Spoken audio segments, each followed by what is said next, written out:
Latest updates ఎప్పటికప్పుడు పొందడానికి Big TV WhatsApp channel follow అవ్వండి. లింక్ డిస్క్రిప్షన్ లో ఉంది. ఏదైనా పెద్ద పని చేపట్టేటప్పుడు అడ్డంకులు సహజం. అందులోనూ మూసీ పునరుజ్జీవం అంటే పెద్ద సబ్జెక్ట్, అంతకు మించిన ఆబ్జెక్ట్.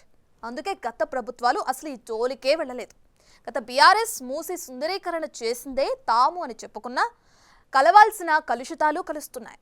మూసీ మురికి అలాగే ఉందన్న విషయం జనానికి అర్థమైంది. సో ఇప్పుడు మూసీ పునరుజ్జీవానికి ఒక్కో అడ్డంకి తొలగిపోతున్న టైంలో రేవంత్ ప్రభుత్వం యాక్షన్ ప్లాన్ను స్పీడప్ చేయబోతుంది. అదేంటో చూద్దాం.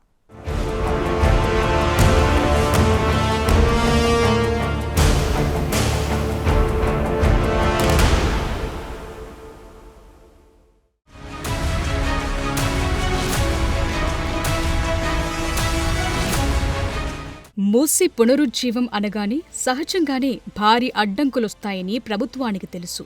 అయితే వాటికి ఒక్కొక్కటిగా పరిష్కారం దొరుకుతుందన్న పాజిటివ్ వేవ్తోనే ఉంది. ఉద్దేశం మంచిదైతే ఆటంకాలన్నీ వాటంతట అవే తొలగిపోతాయి కదా. ఇప్పుడు మూసీ విషయంలో మంచి సంకల్పం తీసుకున్న రేవంత్ రెడ్డి ప్రభుత్వానికి కూడా అడ్డంకులు వాటంతట అవే తొలగిపోతున్నాయి. ఏ నిర్ణయం తీసుకోవాలనుకున్నా 1000 సార్లు ఆలోచిస్తా. అలా ఆలోచించే మూసీ పునరుజ్జీవంపై నిర్ణయం తీసుకున్నానన్నది సీఎం రేవంత్ రెడ్డి మాట. మూసీ పునరుజ్జీవ ప్రాజెక్టును ప్రైవేట్ పబ్లిక్ పార్ట్నర్షిప్లో చేపట్టాలని అనుకుంటోంది. ఒకవేళ ప్రైవేట్ సంస్థలు ముందుకు రాకుంటే వివిధ ఆర్థిక సంస్థల నుంచి రుణం తీసుకుని మూసీ ప్రాజెక్టును ప్రభుత్వమే చేపట్టే ఆలోచన కూడా ఉందంటున్నారు.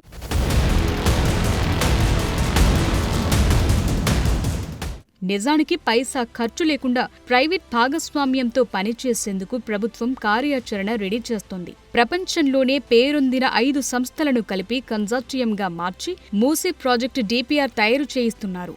మూసీ రివర్ బెడ్ ఆర్థికంగా ఎలా ఉపయోగపడుతుందనే కోణంలో అన్ని సాధ్యాసాధ్యాలకు సంబంధించిన అంశాలతో 18 నెలల్లో ఈ డీపీఆర్ రాబోతోంది. ప్రభుత్వ, పీపీపీ, హైబ్రిడ్ ఈ 3 పద్ధతుల్లో డీపీఆర్ రెడీ చేయిస్తున్నారు. దీని ఆధారంగా ప్రపంచంలోనే మేలైన మోడల్ను ఎంచుకుని మూసీ పునరుజ్జీవ పనులకు శ్రీకారం చుట్టాలన్నది సీఎం ఆలోచన.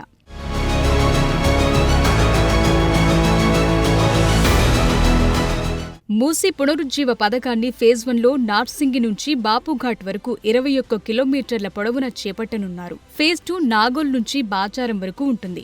మొదటి దశ చేపట్టే ప్రాంతంలో మూసీ వెంట గోల్కొండ, గండిపేట, రాజేంద్రనగర్ మండలాల్లో రక్షణ శాఖకు చెందిన 900 ఎకరాల భూముంది. బాపుఘాట్ వద్ద నది మధ్యలో ప్రపంచంలోనే అతి పెద్దదైన మహాత్మాగాంధీ విగ్రహాన్ని ఏర్పాటు చేయాలనుకుంటున్నారు. ఇందుకోసం ఆ భూమి ఇవ్వాలని పలుసార్లు రాజ్నాథ్ సింగ్కు సీఎం సహా మంత్రులు నివేదించారు. అటు టిప్పుఖాన్ వంతెన సమీపంలో ఒక ప్రాంతాన్ని ఎంపిక చేసి తారామతి, బారాదరి తరహాలు ఓ కల్చరల్ సెంటర్ ఏర్పాటుకు ప్రణాళికలు రెడీ చేశారు. మూసీ ఫేజ్ 2 ప్రాజెక్టును నాగోల్ తట్టి అన్నారం నుంచి బాచారం వరకు 10 కిలోమీటర్ల పొడవున చేపట్టాలని ప్రాథమికంగా నిర్ణయించారు. అక్కడ నది గర్భంలో ఎలాంటి ఆక్రమణలు లేకపోవడంతో పెద్ద ఎత్తున అభివృద్ధి పనులు చేపట్టొచ్చని తేల్చారు. ఈ ప్రాంతంలో 500 ఎకరాల వరకు భూమి అందుబాటులో ఉంది.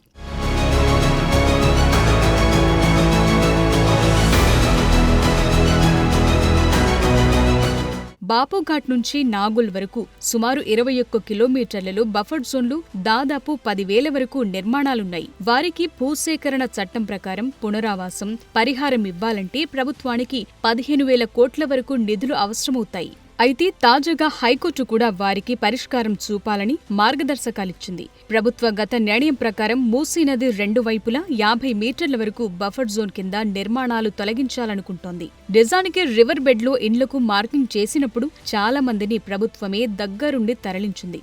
వాహనాల్లో సామాన్లెక్కించి డబుల్ బెడ్రూమ్ ఇండ్లు కేటాయించడంతో వారి కళ్లల్లో ఆనందం అంతా ఇంతా కాదు. ఆసన అంత వర్షం పడ్డప్పుడల్లా కొట్టుకపోతామో ఇళ్ళకి నీళ్ళు వస్తాయేమో అని ఒక భయం ఉంటుండే, నిద్ర లేకపోతుండే. సరిగా పని చేసి వచ్చినా కానీ తుర్తుండకపోయేది. వంటాన్ని కానీ వండుకొని తింటాను కానీ ఆసనికి ఇక్కడికి వచ్చినాక చాలా బాగుంది సార్. మూసీ కాలువకు అవయవాలు ఖరాబు కావడము ఇవన్నీ ఉండే, కానీ ఇవన్నిటికీ ఇప్పుడు మేము మంచి సొల్యూషన్ వచ్చింది. మంచి గాలి పీల్చుకుంటున్నాం, మంచిగా ఉంటున్నాం. కాకపోతే పనులకు దూరం అవుతుంది కాబట్టి పనులు బంద్ చేసి ఈరోజు మేము వ్యాపారం చేసుకుంటాం ఈ డబ్బులతో. మూసి పునరుజ్జీవ ప్రాజెక్టు చేపట్టి ప్రైవేట్ సంస్థలకు పరివాహకంలో సేకరించే భూములను కొన్నేళ్ల పాటు లీజుకు అప్పగించడం ద్వారా ప్రభుత్వంపై ఎలాంటి భారం పడబోదనే ఆలోచనలు రాష్ట్ర ప్రభుత్వం ఉంది.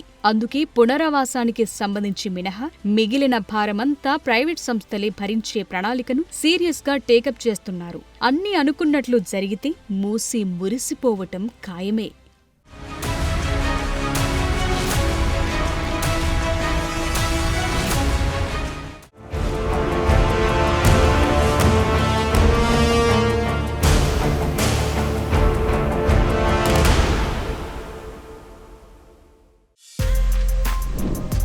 For more videos like this, subscribe Big TV channel.